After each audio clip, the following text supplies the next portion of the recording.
मराठवाड्यात अतिवृष्टीनं हाहाकार उडवलाय। लाखो हेक्टर क्षेत्रावरील पिकाचं नुकसान झालंय। अनेकांचे संसार उघड्यावर पडले। मात्र मराठवाड्यामध्ये उद्भवलेल्या महापुराच्या स्थितीबाबत सरकार गंभीर नसल्याचा आरोप विधान परिषदेतील काँग्रेसचे गटनेते आमदार सतेज पाटील यांनी माध्यमांशी बोलताना केलाय। गेल्या 10-12 दिवसांमध्ये कोणते मंत्री आणि त्या जिल्ह्याचे पालकमंत्री पूरग्रस्त ठिकाणी मुक्कामाला गेलेत असा सवाल त्यांनी उपस्थित केला।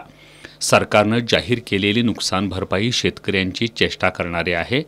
शेतकऱ्याला हेक्टरी 50,000हून अधिक नुकसान भरपाई मिळायला हवी अशी मागणीही आमदार सतेज पाटील यांनी केली। वाटते मराठवाड्यामध्ये जो अतिवृष्टी झाली त्याला सरकारनं रेसिप्रोकेशन जे म्हणतो ते रेसिप्रोकेशन कुठं दिसत नाही। गेल्या 10-12 दिवसामध्ये कुठले मंत्री आणि पालकमंत्री मुक्कामाला त्या जिल्ह्यात आहेत, जाऊन येत आहेत। मुक्कामाला कोण थांबत नाही। यातूनच त्यांची संवेदना किती आहे त्याच्याबद्दल या ठिकाणी दिसते। सरकारची जबाबदारी आहे की सरकार म्हणून तिथं राबलं पाहिजे। जिल्हाधिकाऱ्यांच्यावर कंट्रोल नाही, अधिकारी पंचनामे कसे करणार आहेत याची माहिती नाही।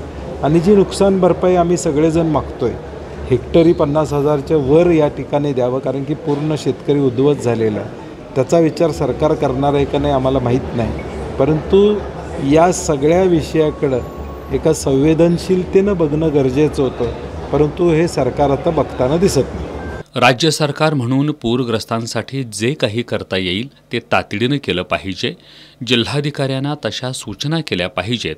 मात्र जिल्हाधिकाऱ्यांवर सरकारचं नियंत्रण नसल्याची टीका आमदार पाटील यांनी केली।